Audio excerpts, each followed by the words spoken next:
On the 11th of October 2000, the body of Reggie Kray made the long journey through the East End of London to its final resting place. Thousands of mourners lined the streets to pay their respects to a man whose reign of terror, alongside twin brother Ronnie, ended some 30 years earlier when they were imprisoned for murder. But why were two convicted killers so revered by the British public? Who were the real Krays? This film offers unprecedented access to their trusted friends, loyal confidants, and most bitter enemies. Silences will be broken.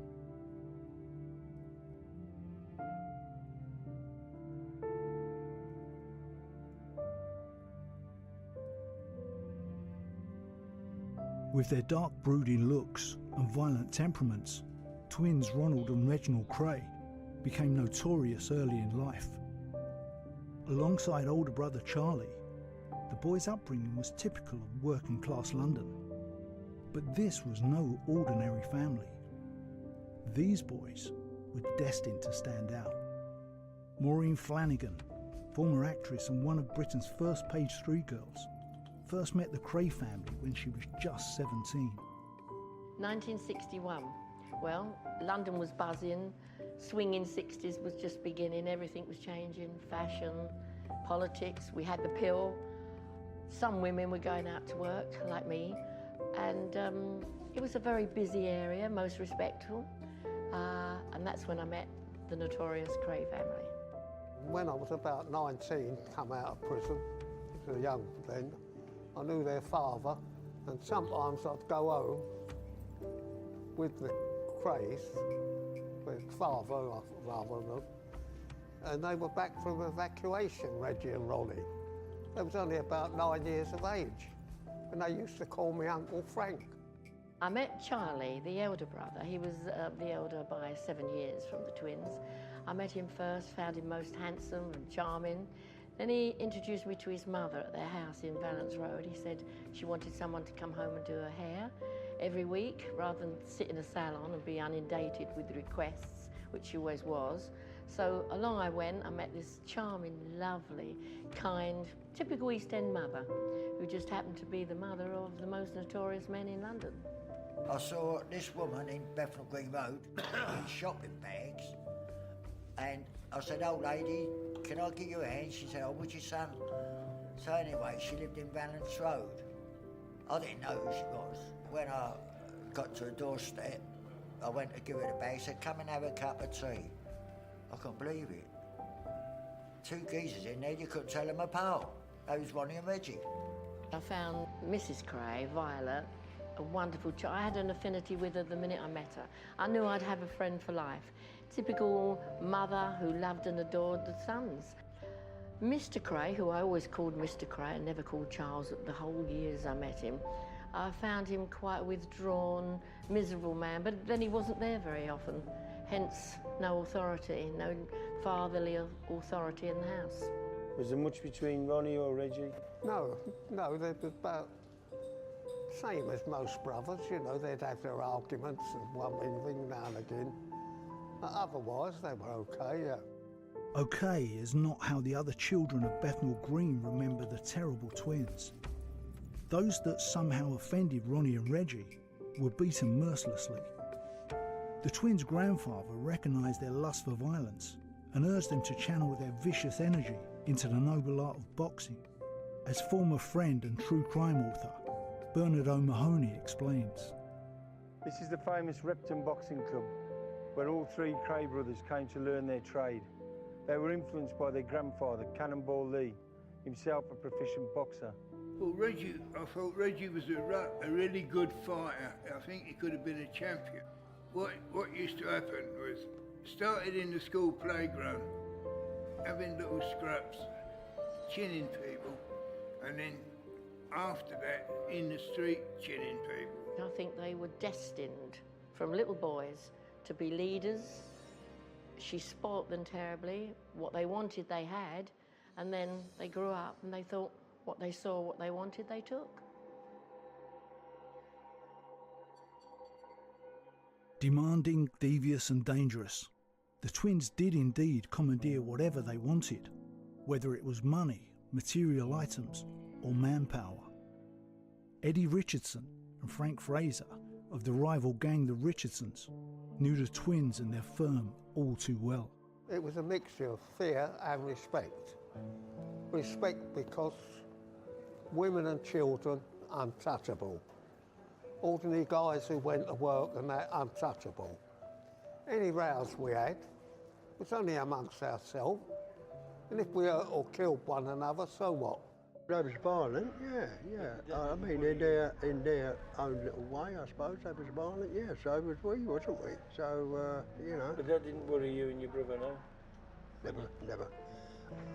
I tell you that if they put me and my brother in a cell with them two, there's only two people coming out, that's me and my brother. They wanted to be gangsters. They set out to be gangsters.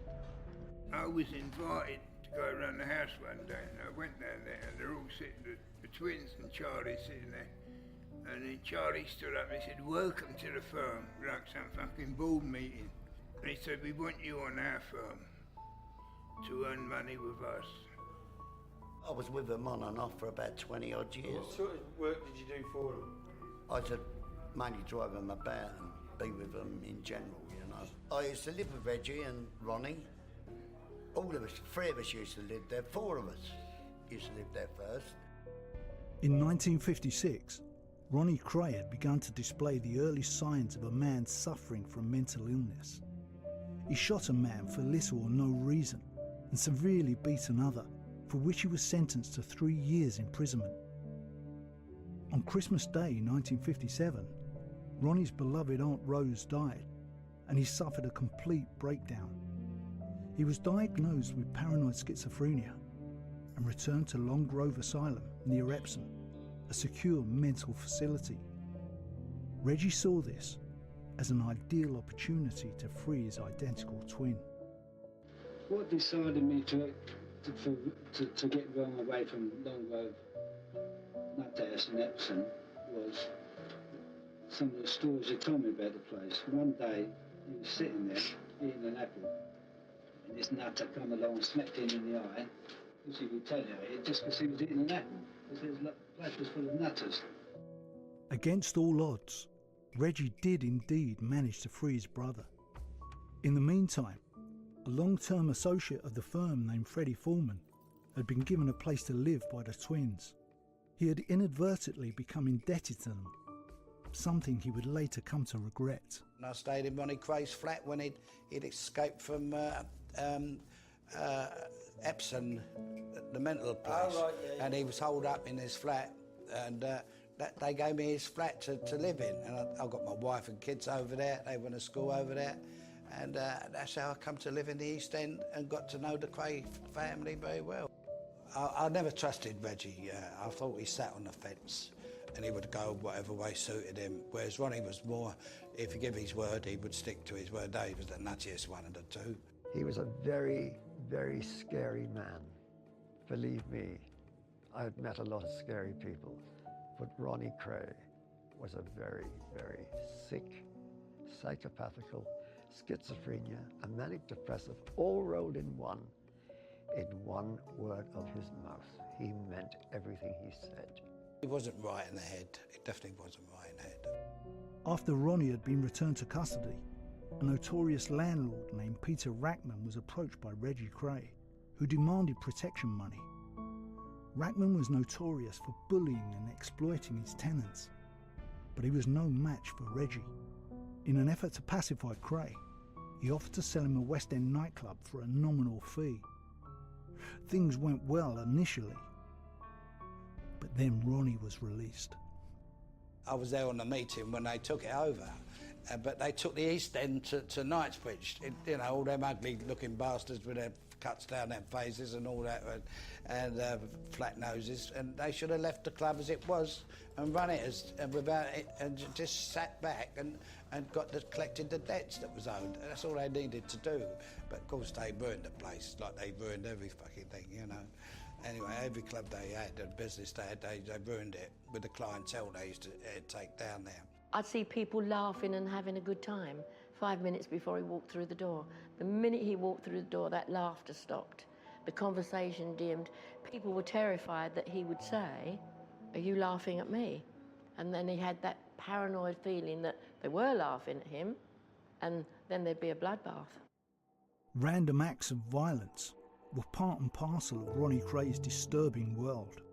Lenny Hamilton, jewel thief and longtime friend of the family, suffered a terrible ordeal after a dispute with a man whose father knew the Krays. Andy come home and he said, "Len, Ronnie wants to see you up the club." I thought, well, I ain't done nothing to him, like, you know. And I was going in and out their house and that, like, as a friend. So I go up there, get a cab, black cab, go up there. They show me in the kitchen, and Ronnie was standing with his back to the, I didn't know, but it was a gas stove. Then he told two fellas to get hold of me, and they got hold of me, like, and that's when I see the pokers on the gas. He said, "Now I'm gonna burn your fucking eyes out." And as he's coming towards me, someone shouted out, "No, Ron, not that." And he just stopped. As he walked away too, I said, "You can go now."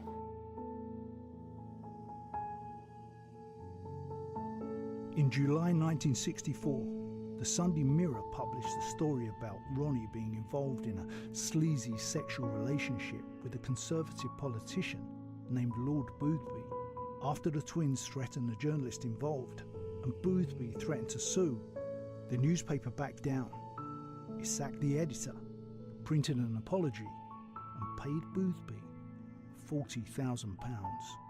A friend of Ronnie Kray named Toby Von Judge, the son of a High Court judge, knew the allegations about Kray, Boothby and young men were true, and so he confronted the peer. I said, "Tell me something. What sort of a man like you can come to somebody like Ronnie and demand your boys?" He said, "I beg your pardon." I said, "I've asked you a straightforward question, your lordship, or whatever you are." "Oh, it's none of your concern." He kept on saying it was none of my concern, and this really got up my nose. "What are you doing with a person like Ronnie Kray?" And then Ronnie butted in. He said, "Toby, that's enough. He's a friend. He does me favors. That's it. No more questions." So I left it at that. He left rather quickly. Ronnie Kray and Lord Boothby were not the only ones enjoying the sexual revolution of the promiscuous swinging 60s. Freddie Foreman's brother George was having an affair with the wife of an East End villain named Jimmy Evans.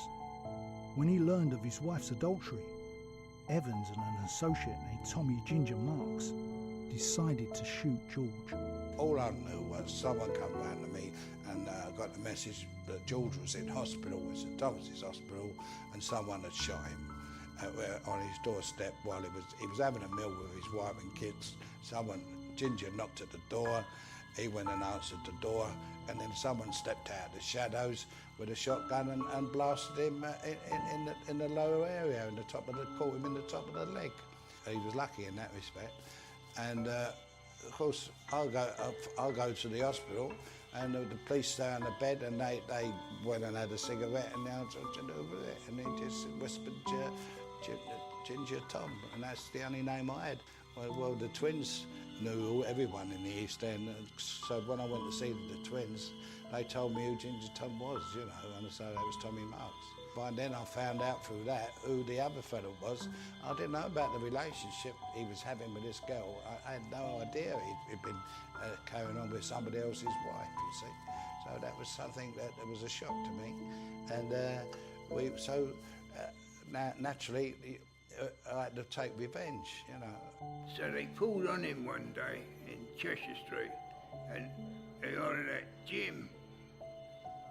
They wanted Jimmy Evans, but Ginger Marks turned around thinking he'd called Gin. And they shot Ginger Marks, dragged him in the motor and whipped him off. And that was the last they saw of him. Somehow, amongst all of the bloodletting and hatred, Reggie Kray found love. Initially, his heart was stolen by a young man. But But when he rejected his advances, he started a relationship with the man's sister, a beautiful young girl named Frances Shay. Reggie knew Frances, I think, from the age about 14, but first of all, he knew her brother, and I think probably would have had an affair with the brother first, had it been consented, but the brother didn't want to know. And then he'd met the sister, who was equally beautiful, and started this love affair. At last, he'd found somebody, Reggie, that he really, really fell in love with. He adored her, and Ronnie absolutely hated that. And he had no intentions, or so he thought at the time, to let this marriage go ahead. And he did everything in his power to stop this marriage. Very jealous of Frances, he was. But eventually, the marriage did take place. But he never liked Frances, ever, Ronnie.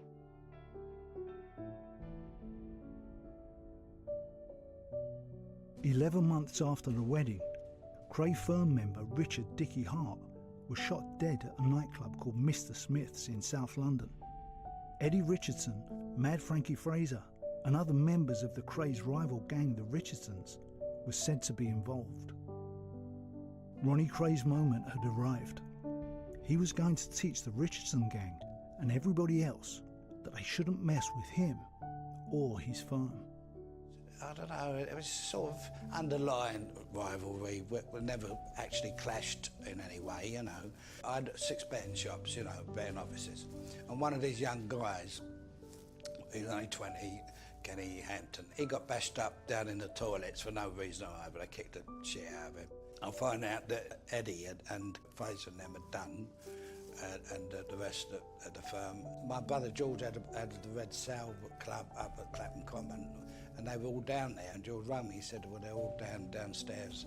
And so I went down there, and I was very angry, and I only went with one person, Ronnie King, and they was all in a group, and I went over and I pulled them. I pulled Eddie about it, and I stuck this 38 up his nostril, you know, up his nose. Someone from up north, through Billy Hill actually, and he got in touch with Billy, and then they put us in touch to put a couple of people on the door in the club. To, you know, so that's what we was going to do. We went over there and was unaware that other things had been going on. I walked up to Dickie. I said, what you doing? He's gone, a Luger. I said, a Luger, it was a Luger. He said, Jim, it's going to be war tonight. He said, I said, Dick, don't be silly. Took the gun off him, put it in the girl's bag that I was with, right? Then boom, everything else happened. Then Dickie Hart, somehow or other, he got the gun. Anyway, they had 2 guns. We never had no guns. And then one of them wanted to have a fight with me. We had a fight on the dance floor. I'd done him on the dance floor, set astride of him. I wanted to really punch his head through the fucking floorboard, to be quite honest. But I wanted to get shot in the back. Then there was a bit of movement from outside, and that's where Dickie Hart lost his gun. And he got one from the gun, but he didn't survive it. And all of a sudden the phone went. I went, hello, it's Ted. He went, Jim, Dickie Hart's dead, got killed. I said, oh, I'll see you in the morning. I thought, God, oh, that was it. Eddie and Fraser and all the rest of the firm had been down there, and it kicked off. About 4 people had been shot, you know. Ronnie Jeffries got shot, I got shot, Fraser got shot, Harry Rawlins got shot. And of course, that was like an open warfare now. It was sort of, that was the beginning of all the trouble.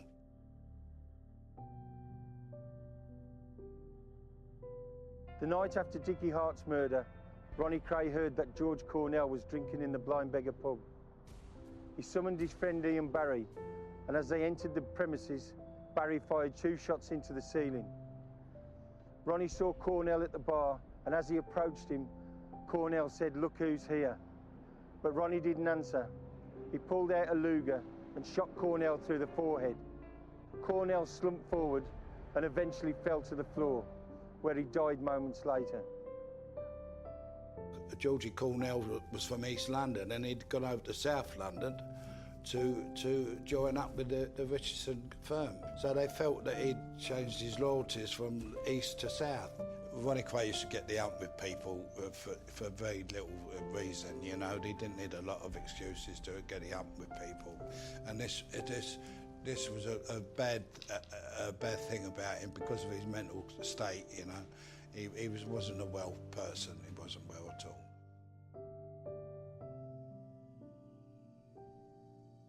On the 12th of December 1966, Frank Mitchell was sprung from Dartmoor prison and brought to this flat on Barking Road. Frank Mitchell was a product of the environment. He stole a bike when he was a little kid, and his father, instead of going round to the person's house and saying, look, my son's just nicked your boy's bike, here's his bike back, he didn't do that. He took him to the police station. He got the kid in juvenile court. Mitchell started off when he was a 16-year-old kid. He stole a push bike. He got nicked for that. And then he went through the system, Borstal. If a screw said something to him, he chinned him, and that was it. Ronnie Kray got friendly with him in Wandsworth, and he used to send visitors in, give him money in, and look after him. And because he wound up in Rampton for the criminal insane, and he was a handful for the prison system, and with attacking screws and other prisoners. And I know he stabbed Bruce Reynolds in Worm and Scrubs in the bathhouse, which I never forgot. I remember. Yeah, Bruce was good. He was a great pal of mine, Bruce. And I was up when I heard about that. I wasn't happy about that anyway. So Ronnie, with all his connections and his political connections with these different people, Boothby and Co. and Dryburgh and all that activities that were going on, he thought he could pull a few strings. And if he got Mitchell out, he would be able to get him a release date. And if he handed himself in after 6 months and behaved himself and never got in any trouble. Frankie was a very tough geezer, but he wasn't a liberty taker. He thought he could go out and club it out and put himself on the firm and go and do all sorts of villainy with the twins and be their right-hand man, and, you know, in his mentality. And of course he couldn't do none of those things. All he could do was exchange one prison for another, really.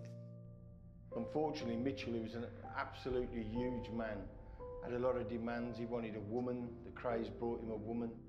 He wanted food, ridiculous amounts. They were bringing him food, alcohol. So they did everything to keep him quiet, got him an hostess and some sex and things like that.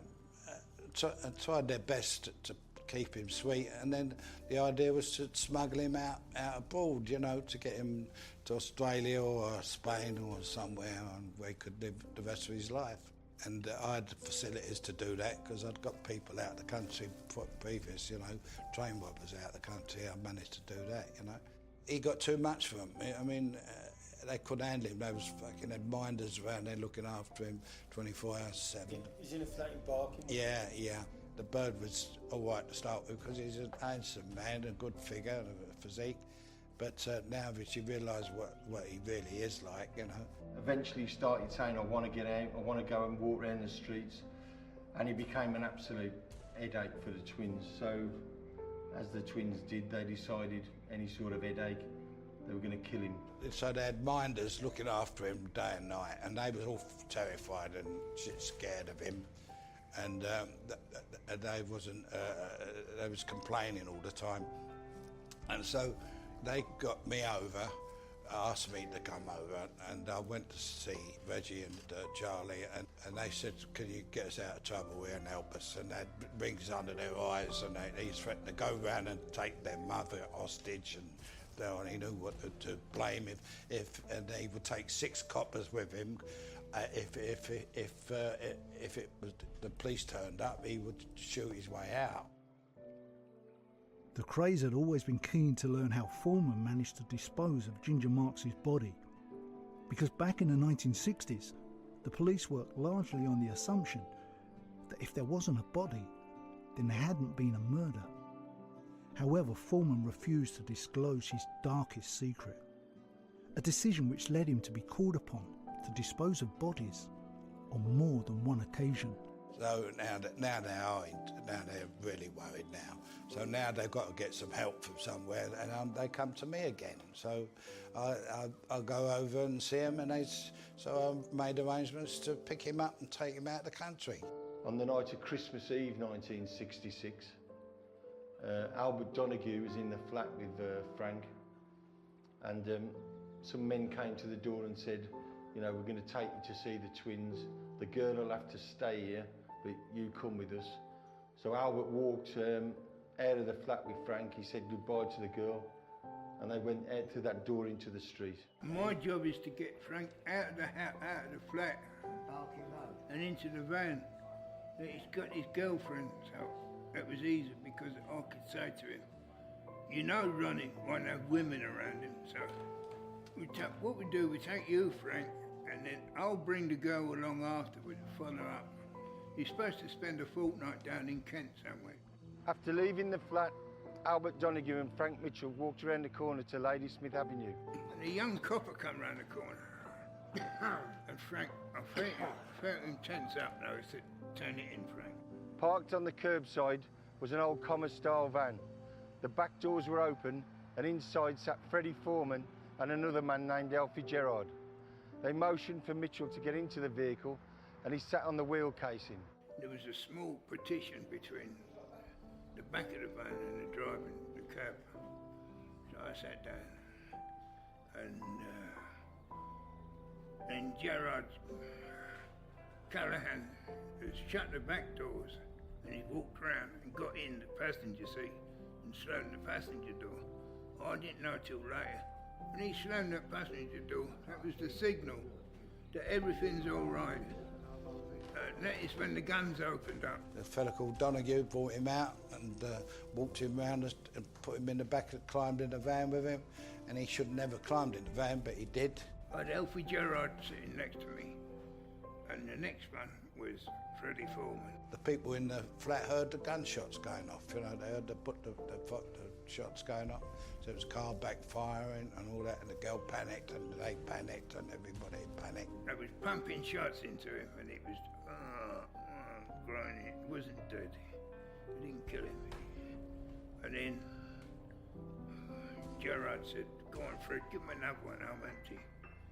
I was pleased to hear at least one of the guns is empty. Foreman's put his gun muzzle behind his ear and going, BAM! That was the final shot. But the twins wanted him out, didn't they? And they got him out. And look what they done to him. The girl was getting a bit excited. And I phoned Reggie and said, that dog won. She said, I said, the dog is dead, but I never. I said, the dog won. That was to tell Reggie that Mitchell was off the plot, you know. The phone call went through, and Reggie Kray said, Donahue said that dog has won, you know, which was to say that everything was okay, you know. That was the sort of code message. Frank Mitchell has never been seen since.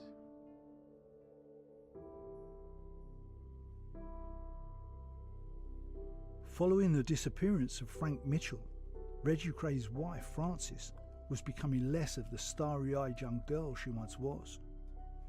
She was his missus, his property. The pressure this caused led to rows between the couple which became hideously abusive. Eventually, Frances had packed her bags and returned to her parents' home. In the summer of 1967, Reggie and his wife were reunited and planning a holiday, but before that could happen, Frances was found dead in her bed. She was just 23 years old. I think the person that murdered Frances, and I'm sorry to say this, but categorizing the times that I've spent with her, and this will be a shock to everybody, but it was a no-nonsense effort because Frances got pregnant. Nobody knows that, but I do. She had what they called bulimia and was a very manic depressive. She didn't like Ronnie in any way, shape or form. But I think maybe the mother had something to do with Frances's death. Not Reggie, he loved her too much. Ronnie tolerated her because it kept him stable. Mrs. Kray could never have treated her badly. And as for this ridiculous notion that Ronnie had anything to do with her death, I would dispute that to my dying day, because although he didn't like her, he would never have harmed her in any way, because Reggie would never have forgiven him. I don't think Violet Kray liked Frances whatsoever. She was jealous of her because she was losing one of her babies. And they were going out more. They were going to the seaside, they went to Spain. Ronnie wouldn't let him go on his own because he was frightened she might take him away. He was jealous. He was so jealous of her. When she committed suicide, I mean, we saw a completely different Reg. He was untidy, unshaven, which was totally, you know, the opposite to what they really were.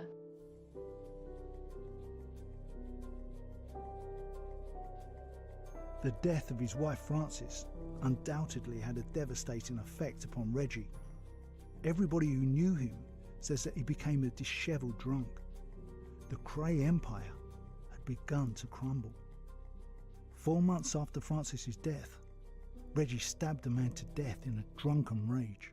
Ronnie was always screaming at Reggie, "It's your turn, you coward, why don't you do your, I don't mind, you know." On the night after the funeral, he was in the Regency having a drink, getting rotten drunk, and Jack the Hat came round to shoot any one of the Kray brothers. He came in the Regency one night, supposed to have had a shotgun. He said, "If any of the firm in the old blood are fuckers away." Well, Reggie was just sitting inside there, up at the bar, on rotten drunk at the time. So he had a very narrow escape then. And so for me, that a week later, they found out what happened, and that's the reason they murdered Jack the Hat. Well, they give him money to go and shoot this guy, Leslie Payne, a fella called Payne, who worked for them. He took the money and drank it all and bought pills with it, or whatever he did with it, but he never did what he was supposed to do. The twins were clearly upset with McVitie. So on October the 29th, 1967, they invited him to this house where there was it was just a local house party going on. And prior to his arrival, the twins turned up, told the host to get rid of all the guests. They waited down in the room in the basement, and a couple of other members of their firm were on the stairs. McVitie arrived, he was very drunk, been popping pills all night, so wasn't really, with it. The Lambriano brothers took him to this party, and when they got him down there, they just fucking challenged him and finished up stabbing him to death. Ronnie got him in a bear hug and he was saying to Reggie, do him, I've done mine, you do yours. Bender got a knife from the kitchen, one of them fucking kitchen carving knives, and he just started stabbing him in the head, the face, stabbing everywhere. McVitie's fell to the floor and Reggie continued stabbing him, and in the end he impaled him on the floor by sticking the knife through his throat into the floorboards. It was a messy, really messy job, what they did of him anyway. It took a long time to kill him, apparently. It was a bad scene. Following the murder, Jack McVitie's body was loaded into Tony Lambriano's vehicle. It was brought here to this street in Rotherhithe and left outside St Mary's Church. The following morning, they contacted Freddie Foreman and asked him to deal with it. Well, they took him across and dumped him right on my fucking doorstep, round the corner from my pub, and left him there in the back of a car. Every single aspect of the Krays' lives are surrounded by conspiracy theories and myths. In the late 1960s, this flyover was being constructed, and many believe that the bodies of Jack the Hat, Frank Mitchell, and Ginger Marks ended up being buried here beneath the foundations. Tony Lambriano did drive the body away with his brother behind him in another car, all the way to South London, parked outside 3-4 o'clock in the morning outside a little church. Fred was told to pick it up, take it away, and he always claims that went to sea, which is quite feasible to me. I've heard all the bow flyover stories and buried in different graves. There was a man that could melt down stuff, the smelter. I think he took care of another 2 bodies. But I do know the Jack the Hat story, the being out to sea, was the correct one. And they've told me that, the twins and who drove him there. They used to have a pole, we had couple of breakers yards, you had one over the wall. Oh, that's right. And you had one at Dartford. He used to break lorries up, smelt Ellie, and he had a big aluminium smelt. And what he used to do, he used to have an old chest freezer, he used to put them in there, then he'd cut them up and put them in the smelt.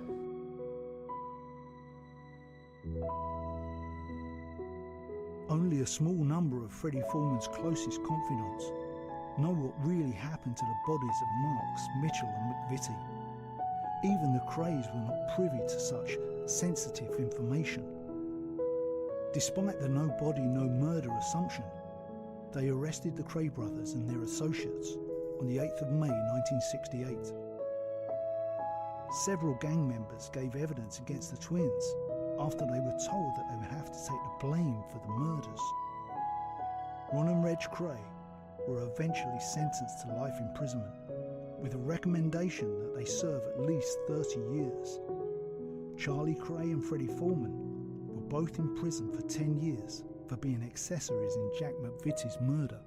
Anyway, I went on a solicitor's visit. Now it's me and the 3 Krays sitting there. And that's when Ronnie said, he's got an idea. He said, we're going to get Ronnie out to stand up for McVitie. We're going to get Scotch Jack to stand up for Cornell. We want you to stand up for Mitchell. I said, no, I'm not being that. Poor Wave fucking looked at me. Wouldn't have needed it at all. I would drop dead on the spot the way he looked at me. He thought, what he thought was that we were frightened, still frightened of him, you know. We were still frightened of the Krays, but it was me, Ronnie Hart and Jack Dixon, Scotch Jack. We weren't frightened of him. So that was when my mother came to visit me with my youngest son, who was a baby. When I slipped in his window, told him, get to Nipperee from Bow Street, tell him if he wants the business, come and see me. I sat next to Violet Kray at the trial on a couple of occasions, and as the witnesses were going into the box and informing on them now that they were incarcerated, Nipperee had got to the witnesses and they were all informing. She was turning to me and saying, why are these people telling these lies? The screws took them down, and then we all went in our cells. Then the next thing, the doors opened, and the screw and the two coppers off the Sweeney said, come. We went and stood at the bottom of the stairs, and the judge was peeling up the sentences. Ronald Kray, society has earned the right to arrest from your activity. You'll go to prison for a minimum of 30 years. Reginald Kray saying, well, do you want to give 2 years? I was shocked myself. Well, at first when they were sentenced, he was never treated for this paranoid schizophrenia. So of course he went to an ordinary prison, Ronnie Kray, which should never have happened. He should have really gone straight to Broadmoor, where he could be treated. They were fine until he got to Broadmoor, and then he wanted to live exactly inside as he'd lived outside. When I saw him in Broadmoor, incredible. You'd think he was a Harley Street psychiatrist. Beautiful Italian silk suit, silk white shirt, double R cufflinks in gold, the beautiful Rolex watch, shoes you could have put your makeup on in, that shiny, absolutely horn-rimmed glasses, which he changed every year.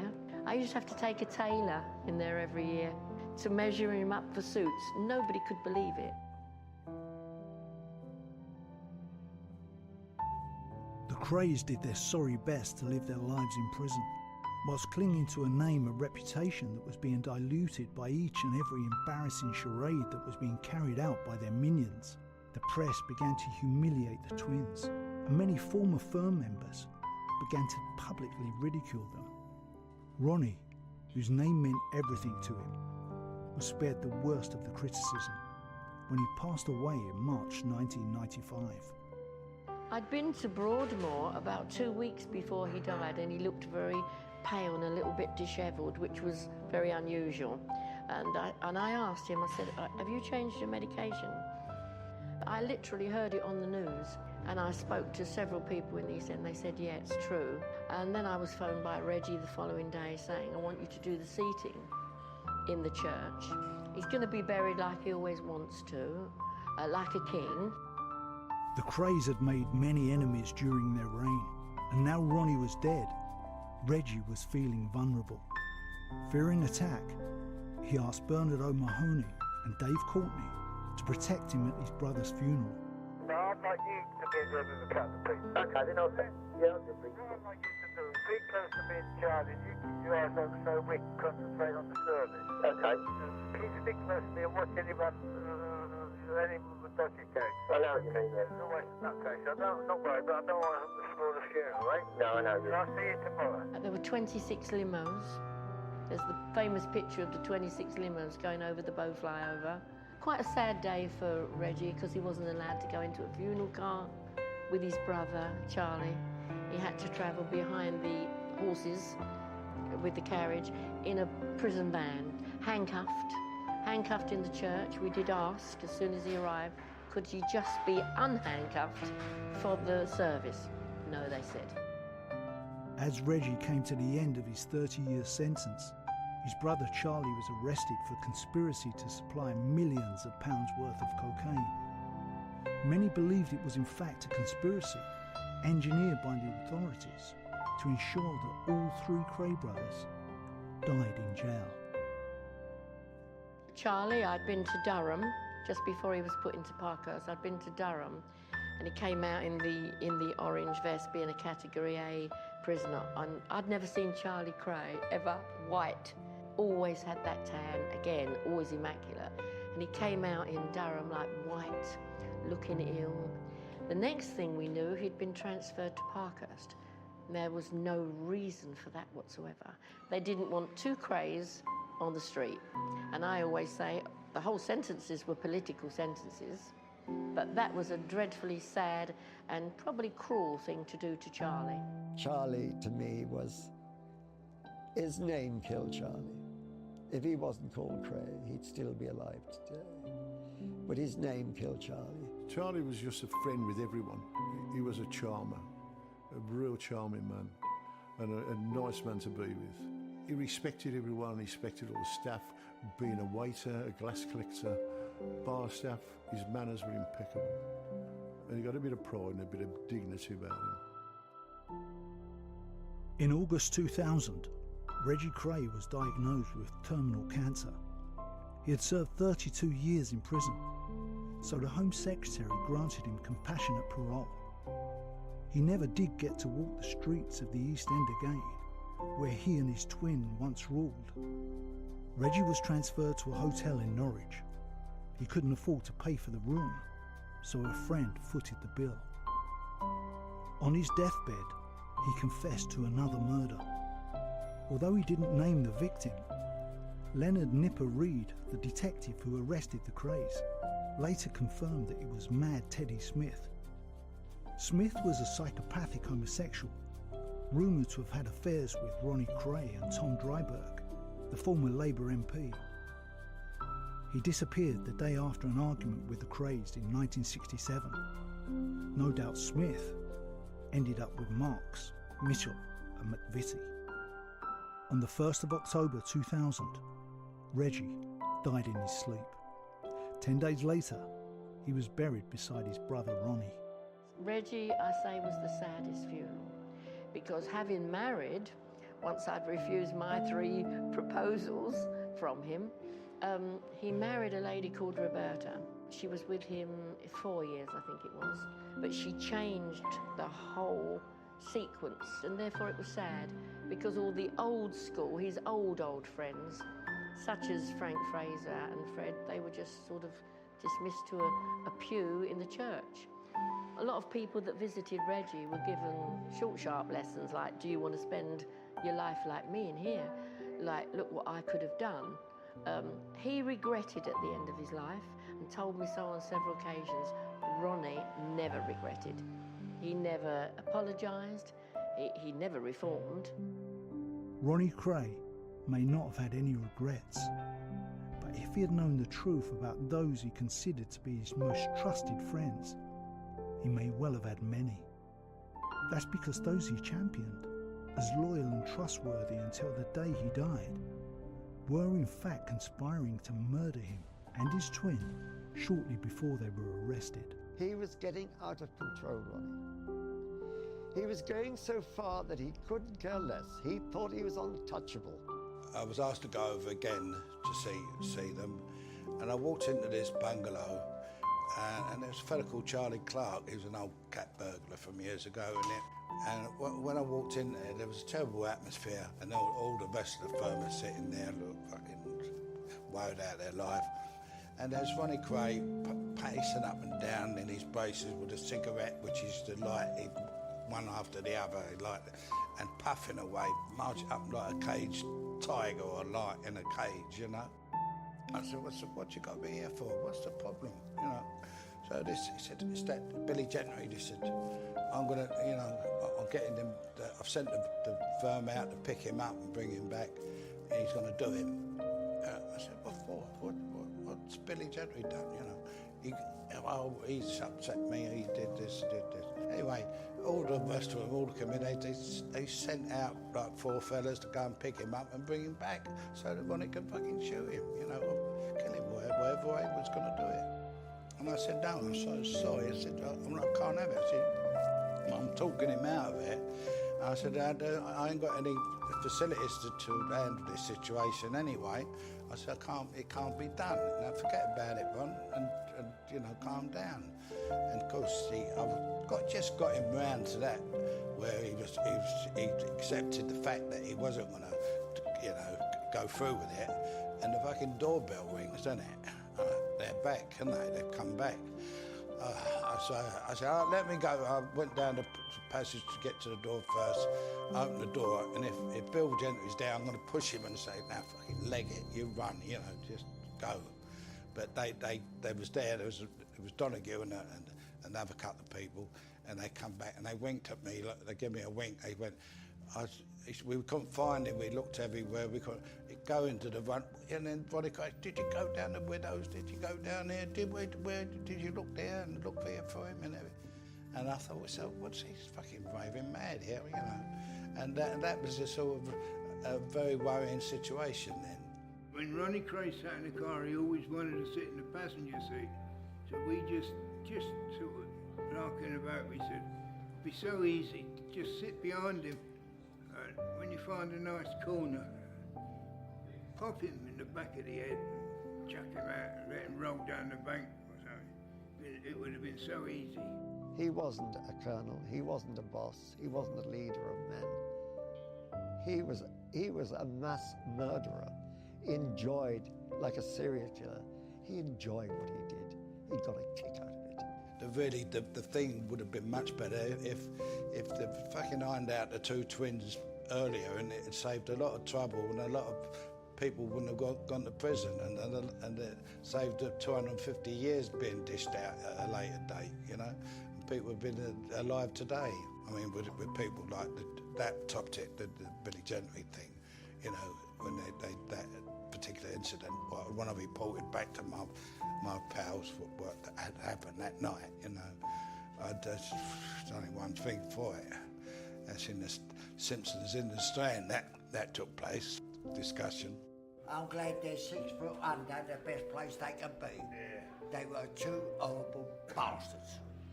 You don't hurt your own, but they hurt anybody then. They were really frightening if you really knew them. People who say the lovely boys didn't know them. They were bloody animals.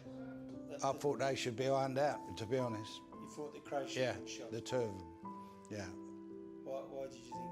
Because they was dangerous to everybody, and if they hadn't been arrested when they were, that's what would have happened. Long after their deaths, the Krays are still revered by old-time crooks and misguided youngsters from a generation that wasn't even born when they took over the East End of London. More than 32 books and a succession of films have chronicled their reign, and in some cases glorified it. But is there really any glamour in the sexual abuse of young men, the exploitation of innocent members of the public, and the murder of fathers and husbands, simply because there is a facility to dispose of the bodies, and in doing so, play God? The deranged and dysfunctional twins will undoubtedly be remembered for many years to come, but nobody should forget the misery their crimes caused to so many.